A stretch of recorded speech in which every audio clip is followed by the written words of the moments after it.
Cinema అయిన మహా Maruti talkies cinema ముచ్చట్లకు స్వాగతం. నేను మిస్టర్ బి. నా మాట సూటిగా ఉంటుంది, మ్యాటర్ క్లియర్ గా ఉంటుంది. వీడియో టాకీస్ రాజా, ఇప్పుడు మ్యాటర్ లోకి వెళదాం. ఎన్నో అంచనాల మధ్య విపరీతమైన సానుకూల అభిప్రాయంతో దసరా పండక్కి కావలసినంత సంబరం చేసి పెద్ద మొత్తంలో లాభాలు దండుకుని కొత్త రికార్డులు క్రియేట్ చేయాలన్న తలంపుతో థియేటర్లకు వచ్చిన బ్రూస్ లీకి ఊహించని ఎదురు దెబ్బ తగిలింది. సినిమా విడుదలై సెకండ్ వీక్ కంప్లీట్ అయ్యేప్పటికీ సినిమా పరిస్థితి ఇంతే, దీని ఫలితం ఇది అని క్లియర్ కట్ స్ట్రక్చర్ వచ్చేసింది. ట్రేడ్ అనలిస్టులు చేస్తున్న విశ్లేషణ ప్రకారం బ్రూస్ లీ ఓ పెద్ద డిజాస్టర్ గా తన పేరు నమోదు చేసుకోవడం జరిగింది. తెలుగు సినిమా పరిశ్రమకు సంబంధించి one of the biggest failure గా ఈ సినిమాని అభివర్ణిస్తున్నారు. ప్రస్తుతం బ్రూస్ లీ వసూళ్లకు సంబంధించి 40 కోట్ల షేర్ కు దగ్గరలో ఉంది. అంతకుమించి ఈ సినిమా కలెక్షన్లు రాబట్టడం చాలా కష్టం అని మాట్లాడుకోవడం కనిపిస్తా ఉంది. ఈ పరిస్థితిని పరిశీలించి చూస్తే దాదాపు 15 కోట్ల మొత్తాన్ని డిస్ట్రిబ్యూటర్స్ నష్టపోయే అవకాశాలు కనిపిస్తా ఉన్నాయి. ఎలా అంటే ఈ సినిమా ప్రీ రిలీజ్ బిజినెస్ దాదాపు 55 కోట్ల నుంచి 57 కోట్ల మధ్య జరిగిందన్నది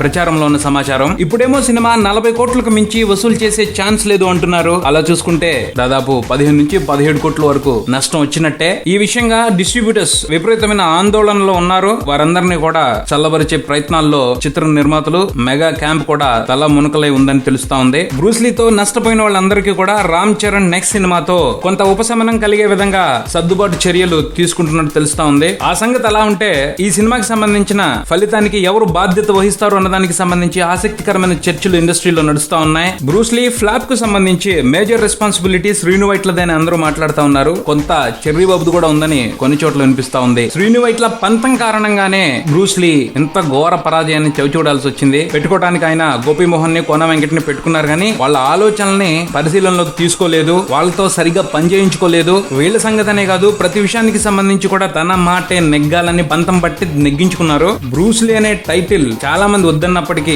అదే కావాలని పట్టుబట్టింది శ్రీను వైట్లనే. అలానే మెగాస్టార్ ని ప్రత్యేక పాత్రలో చూపెట్టాలన్న ఆలోచన ఆచరణ కూడా శ్రీను వైట్లదే. ఇలా ప్రతి విషయానికి సంబంధించి ఆయన చాలా పట్టుదలగా ఉన్నారు. మిగతా వాళ్ళు ఎవరు కూడా సర్ది చెప్పే ప్రయత్నాలు చేయలేదు. ఎందుకంటే ఆయన స్టార్ డైరెక్టర్ కాబట్టి ఆయన చేసేది రైటే అనుకుని అందరూ ఆయన ఫాలో అయ్యారు. దాని ఫలితమే ఇది అని చెప్పేసి ఆ చిత్ర నిర్మాణంతో సంబంధం ఉన్న కొంతమంది మాట్లాడటం కనిపిస్తా ఉంది. ఆ పైన బేసిక్ గా శ్రీను వైట్ల వ్యక్తిత్వం దృష్ట్యా పరిశ్రమలో ఆయనకి కొంతమంది ప్రత్యర్థులు ఉన్నారు. వాళ్ళు ఈ మ్యాటర్ ని బాగానే ప్రచారంలోకి తెస్తున్నారు. బ్రూస్ లీ పరాజయానికి ఆయన్నే ప్రధాన ముద్దాయిగా చూపెడుతూ డిఫేమ్ చేస్తున్నారు. అలా Bruce Lee disaster credit successful గా శ్రీను వైట్ల అకౌంట్ లోకి చేరిపోయింది. అలానే ఈ సినిమా ఫలితానికి సంబంధించి కొంతమంది రామ్ చరణ్ కూడా నిందిస్తున్నారు. అదేమిటి అంటే ఇలాంటి కథను ఆయన ఎలా ఎంచుకున్నాడు అని. కథల్ని ఎంచుకోవడంలో రామ్ చరణ్ మెచ్యూరిటీ ప్రదర్శించాలి. ఈ అవుట్డేటెడ్ కథ ఆయనకి ఎలా నచ్చింది అని చెప్పేసి కూడా కొంతమంది వాపోతం కనబడతా ఉంది. ఏదేమైనా కానీ ప్రస్తుతం అయితే ఈ సినిమాకి సంబంధించి ఎవరు చేసేదేం లేదు, జరగాల్సింది జరిగిపోయింది. సినిమా ఫలితంతో రామ్ చరణ్ కొంత నిరాశపడ్డప్పటికీ